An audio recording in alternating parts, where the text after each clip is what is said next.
countries, including Malaysia, to become BRICS partners starting January 1st. Israel publicly admits to killing former Hamas leader Haniyeh.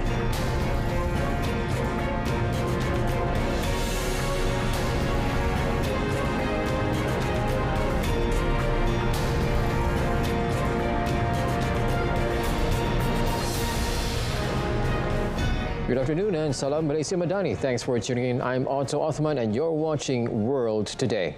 Malaysia, Belarus, Bolivia, Indonesia, Kazakhstan, Thailand, Cuba, Uganda and Uzbekistan will officially become BRICS partners from January 1st, 2025.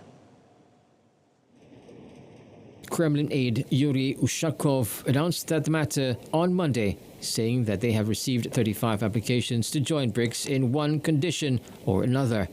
He added that undoubtedly one of the most important results of the summit was the establishment of the category of BRICS partner countries and agreement on a list of 13 countries. Proposals were sent to these countries. Ushakov said to date Malaysia, Belarus, Bolivia, Indonesia, Kazakhstan, Cuba, Thailand, Uganda and Uzbekistan have confirmed their readiness to become BRICS partner states. The aide said they expect to receive responses in the near future from 4 other countries to which invitations have also been sent. More than 20 countries show interest in the work of BRICS, and the doors of the association remained open for the entry of like-minded people. Israeli Defense Minister Israel Katz has admitted for the first time publicly to Israel's killing of former Hamas leader Ismail Haniyeh in Iran in July, further risking tensions between Tehran and Israel in a region shaken by Israel's war on Gaza. Israel Katz made the acknowledgement as he warned that the Israeli military would decapitate the leadership of Yemen's Houthi group, similar to what had been done to Haniyeh, Yahya Sinwar and Hassan Nasrallah. In late July, the political leader of Hamas group was killed in Tehran in an assassination blamed on Israel by Iranian authorities. There was no direct claim of responsibility by Israel for the killing of Haniyeh at the time. On 27 September, Israel killed Hezbollah leader Nasrallah in a Beirut bombing, which was followed by the killing of Haniyeh's successor Sinwar on 16 October in Gaza.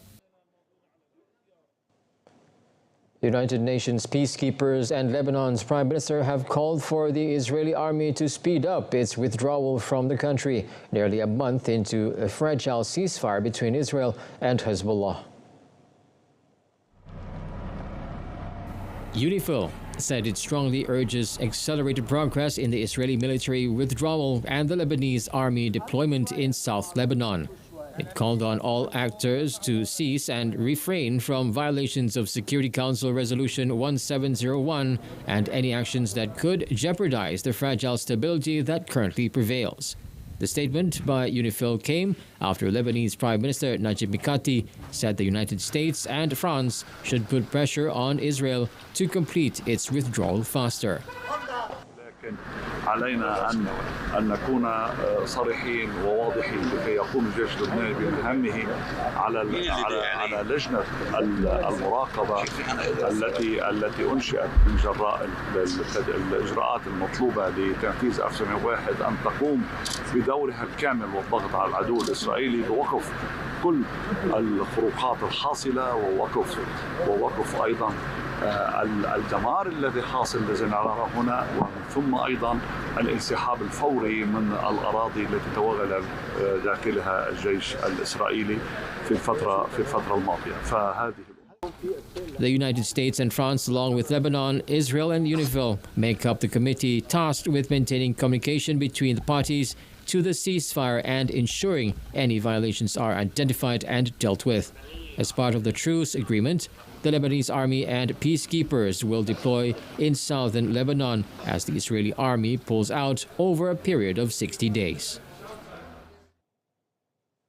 Syria's new leader, Ahmed alShara, will hold talks with senior Arab diplomats, expressing support for the Syrian people and discussing future cooperation in the latest high-profile visits since Bashar al-Assad's overthrow. Visiting Jordanian Foreign Minister Ayman Safadi expressed his country's support for Syria's reconstruction in a meeting with alShara in the first trip to Syria by a senior Jordanian official since Assad was toppled. Local media reported that Safadi discussed avenues of cooperation, including in the areas of trade, border management, aid and electricity connections, along with security. It added Safadi expressed support for a government that represents all spectrums in Syria, as well as for the drafting of a new constitution. Also in Damascus was Qatar's Minister of State at the Foreign Ministry, Mohammed al-Khulaifi, leading the first high-level Qatari delegation to Damascus after 13 years of diplomatic rupture. The Foreign Ministry said the visit reaffirms the strong fraternal ties between Qatar and Syria and underscored Doha's unwavering commitment to supporting and assisting the Syrian people in their quest for progress while preserving Syria's sovereignty.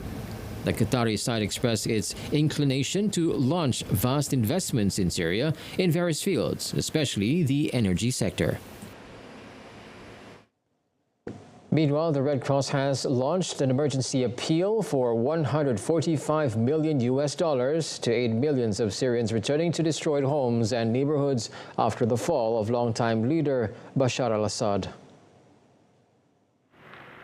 The International Federation of Red Cross and Red Crescent Societies said the money was for critical health care, urgently needed food and shelter supplies, cash assistance, psychological support for those experiencing trauma, and to help families that are trying to trace loved ones who have disappeared during the 13-year conflict. The agency said the funds will go to the Syrian Arab Red Crescent to deliver vital aid to communities across the country. It explained that the aid, targeted to support the organization's activities for at least 12 months, would help an estimated 5 million people. It added the funds could also help its affiliates in neighboring countries should the needs of people on the move from or to Syria change or grow in the coming months. Syrian Arab Red Crescent teams are providing critical care via ambulances, mobile clinics and health centers, and its branches are distributing essential supplies such as food and water. An official from one of only 2 functioning hospitals in the northern Gaza said that Israeli forces are continuing to target his facility and urged the international community to intervene before it is too late. Hossam Abu Safiya, director of the Kamal Adwan Hospital in the city of Beit al-Lahia, described the situation at the medical facility as extremely dangerous and terrifying, owing to shelling by Israeli forces. He reported that the hospital, which is currently treating 91 patients, had been targeted by Israeli drones that dropped bombs in the hospital's courtyards and on its roof. He noted that apart from causing extensive damage to the hospital, the shelling and bombardment also destroyed nearby houses and buildings. He said bullets hit the intensive care unit, the maternity ward, and the specialized surgery department, causing fear among patients, adding that a generator was also targeted. He stressed that the world must understand that the facility is being targeted with the intent to kill and forcibly displace the people inside. He added the situation is extremely critical and requires urgent international intervention before it's too late. Located in Beit Lahia, the hospital is one of only 2 still operational in northern Gaza.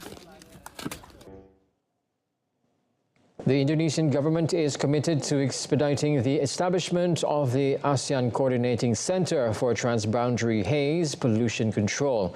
Environment Minister Hanif Faisal Nurafik said this afternoon, holding a coordinating meeting on the results of the 19th meeting of the Conference of the Parties to the ASEAN Agreement on Transboundary Haze Pollution held in Bangkok, Thailand. He said the operationalization of the Regional Coordinating Center is pending the signing of an agreement on the center's establishment by Thailand, Vietnam, and the Philippines.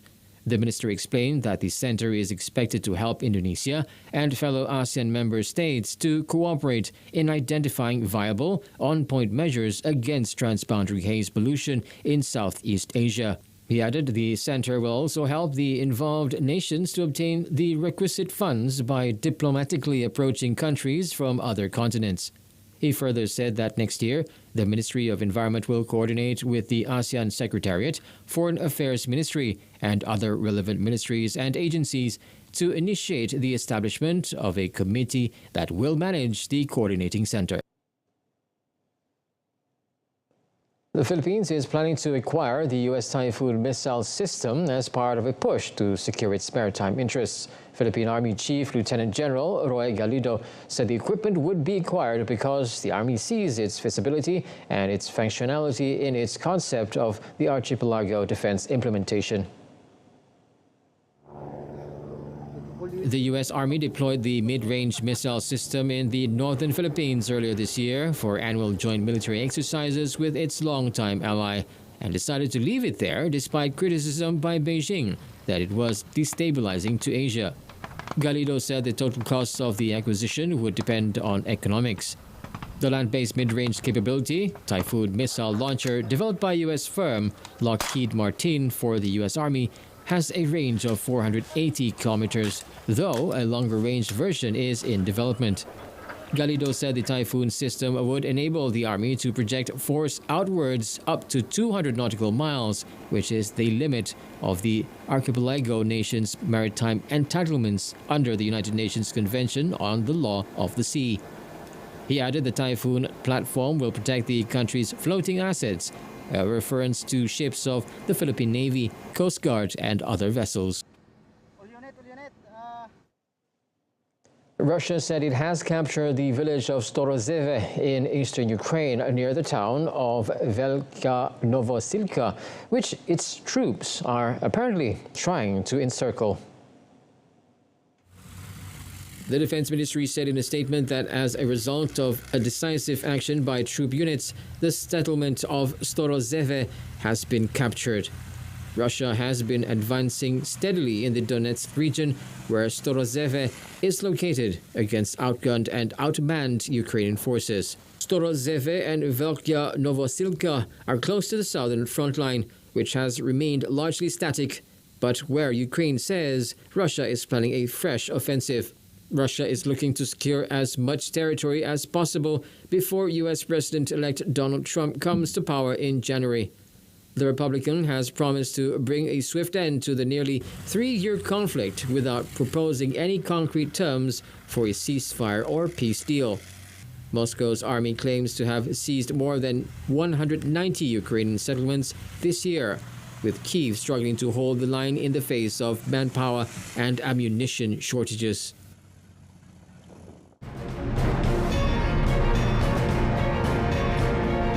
Macron names new government, including 4th Prime Minister for this year. That and more coming up next.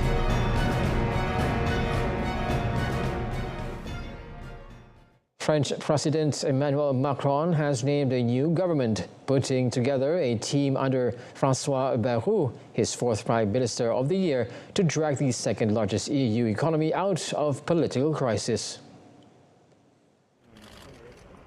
Macron named former Prime Minister Elisabeth Borne Education Minister in a new cabinet under centrist Bayrou. Another former Premier, Manuel Valls, returned as Overseas Territories Minister, while former Interior Minister Gérald Darmanin became Justice Minister.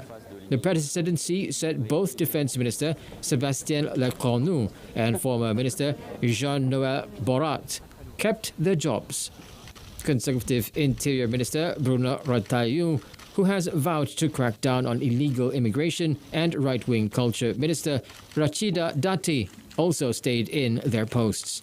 The difficult job of delivering a budget plan for next year falls to Eric Lombard, who was named Economy Minister.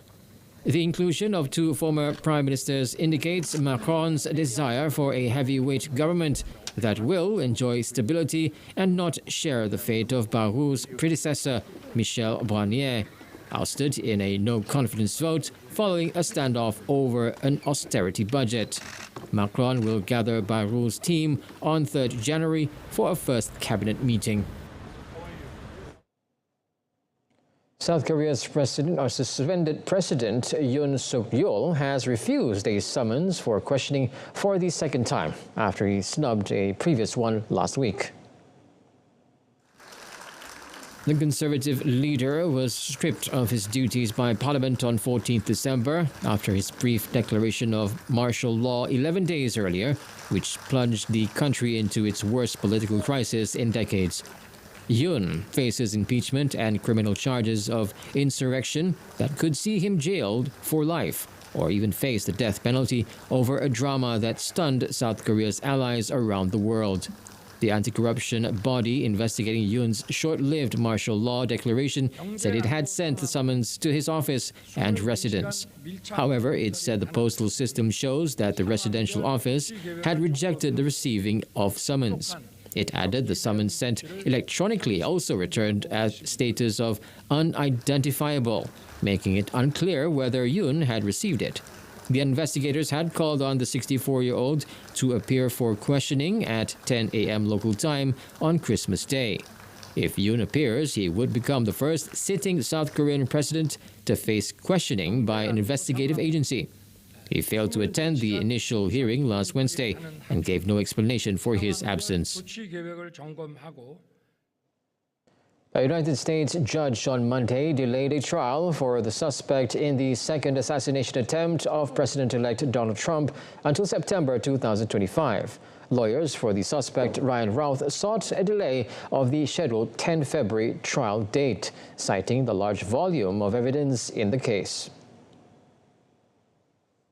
Florida-based U.S. District Judge Aileen Cannon agreed to a delay, but called the defense request for a postponement until December 2025 excessive. Cannon scheduled the case to go before a jury beginning 8 September 2025. Ruth, 58, is facing 5 federal charges, including attempted assassination of a major presidential candidate. He is accused of positioning himself with a gun near a Trump-owned golf course in Florida in September with the intention of shooting Trump during the presidential campaign.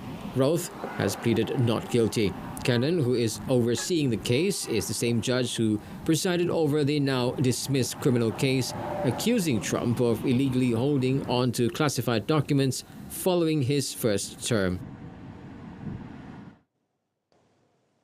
Luigi Manion, the man accused of fatally gunning down health insurance executive Brian Thompson on a Manhattan street, pleaded not guilty on Monday to New York State murder charges. Now, Manion, 26, was escorted into Judge Gregory Carod's 13th floor courtroom in the New York State Criminal Courthouse in Lower Manhattan, with a court officer on each arm and a procession of a half-dozen officers following him.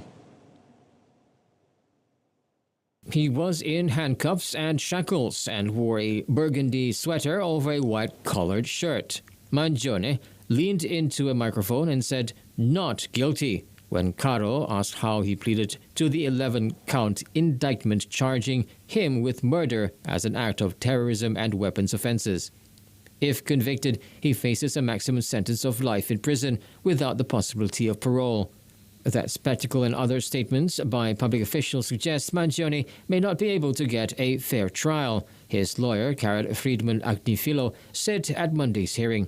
Several dozen people gathered outside the courthouse in freezing temperatures to express support for Manion and anger at health care companies.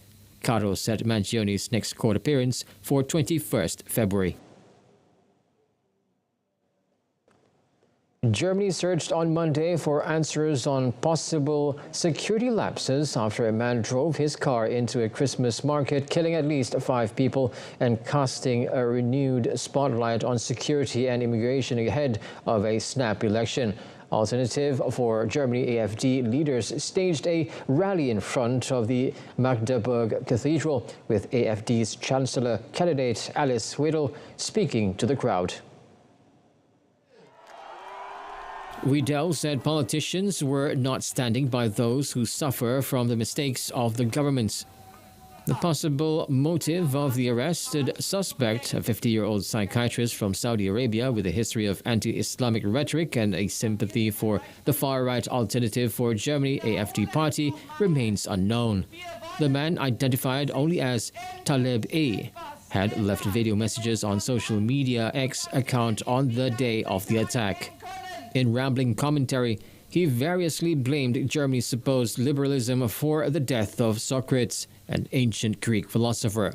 The attack occurred 2 months before a snap election in February, where the anti-immigration AfD is polling in second place and is partly strong in eastern Germany, where Mecklenburg is located. Mozambique's top court on Monday confirmed the ruling party Frelimo's victory in an October election, which has sparked massive protests by opposition groups who say the vote was rigged. The Constitutional Court has the final say over the electoral process, and its ruling is likely to spark further protests in Mozambique, a southern African country of close to 35 million people that Frelimo has governed since 1975. Western observers said the election was not free and fair, and the post-election period has seen the biggest protest against Frelimo in Mozambique's history. At least 130 people have been killed in clashes with police, according to the civil society monitoring group Plataforma Decide. In its final tally, the Constitutional Council said Chapo had secured about 65% of the vote, lower than the figure of more than 70% given by the Electoral Commission in late October. It also gave Frelimo fewer seats in the parliament than the Commission did, without explaining why it had made those changes. Frelimo has consistently been accused by opponents and election observers of rigging votes since it first allowed elections in 1994, although it has repeatedly denied those accusations.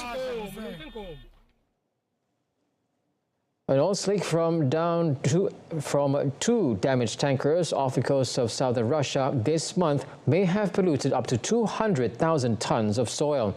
Now, on 15 December, 2 Russian oil tankers were hit by a storm in the Kerch Strait, with one sinking and the other running aground. The Kerch Strait separates southern Russia from the Crimea Peninsula. According to Russian authorities, the ships were carrying 9,200 tons of fuel oil, around 40% of which may have spilled into the sea. President Vladimir Putin last week called the incident an ecological disaster. Fuel oil was found along dozens of kilometers of beach, with the seaside resort of Anapa particularly hard hit. The port city of Kerch in Crimea also saw patches of fuel oil arrive on its shores. Volunteers in the white protective clothing have been putting up efforts to clear up the beaches in the region. The specialist Delpha Center said 10 dolphins may have also been killed by the oil spill, adding that tests are needed to confirm the cause of death. The scientific institution which protects dolphins in the Black Sea said this is an extremely alarming situation. One of the world's most active volcanoes sprung into life again, spewing columns of lava 80 meters above Hawaii. Now, images showed enormous fissures in the caldera of Kilauea on Hawaii's Big Island, spraying jets of molten rock into the air.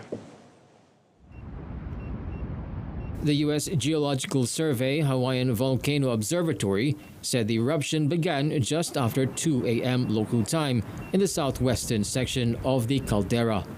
Molten material, including lava bombs, was being ejected from the vents on the caldera floor up onto the west caldera rim. The eruption was also sending matter much higher into the atmosphere. The observatory said sulfur dioxide emanating from the fissure would react with other gases in the atmosphere. The so-called VOG, or volcanic smog, can affect people and animals as well as crops. Kilauea has been very active since 1983 and erupts relatively regularly, including most recently in September. It is one of 6 active volcanoes located in the Hawaiian Islands, which also include Mauna Loa, the largest volcano in the world, though Kilauea is far more active.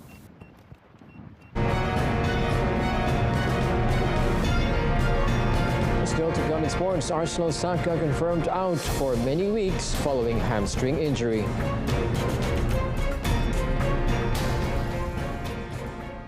Arsenal forward Bukayo Saka will be out for many weeks after suffering a hamstring injury during Saturday's 5-1 Premier League win at Crystal Palace. Now, it is the third hamstring injury Saka has suffered this season.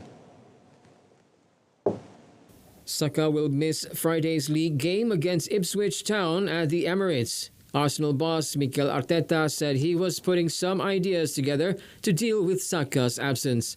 Arsenal had experience in coping without key players, having lost captain Martin Odegaard to injury this season. The Spanish coach also confirmed that Raheem Sterling is set for a spell on the sidelines after sustaining a knee injury. Saka has recorded 5 goals and 10 assists in the league this season, helping Arsenal to third place in the standings. The England international was forced off in the 22nd minute of their match against Crystal Palace and later left the stadium on crutches. In October and November, the England international missed 3 Nations League games, as well as Arsenal's league defeat at Bournemouth and their Champions League win over Shakhtar Donetsk due to injury to the same leg. FIFA on Monday adopted an interim framework concerning the regulations on the status and transfer of players following a Court of Justice of the European Union ruling. Now, in October, the EU's top court said some of FIFA's rules on player transfers went against European Union laws and free movement principles in a case linked to former Chelsea, Arsenal, Real Madrid and PSG player Lassana Diarra. The interim regulatory framework affects the calculation of compensation payable if there is a breach of contract and the burden of proof in relation to both compensation payable and inducement to breach a contract. The framework adds a general definition of just cause, which says it shall exist in any circumstance in which a party can no longer reasonably and in good faith be expected to continue a contractual relationship. The interim regulatory framework is no longer based on the specific calculation criteria deemed problematic by the court. Instead, compensation will be calculated in an objective and transparent way at a level required to restore the party that suffered damage due to a breach of contract to the position in which they would have been had the breach not occurred. Well, that wraps up World Today this hour round. Now, in our top story, 9 countries, including Malaysia, to become BRICS partners beginning January 1st. I'm Monsu Othman, Malaysia Madani. From the river to the sea, Palestine will be free. Thanks for watching.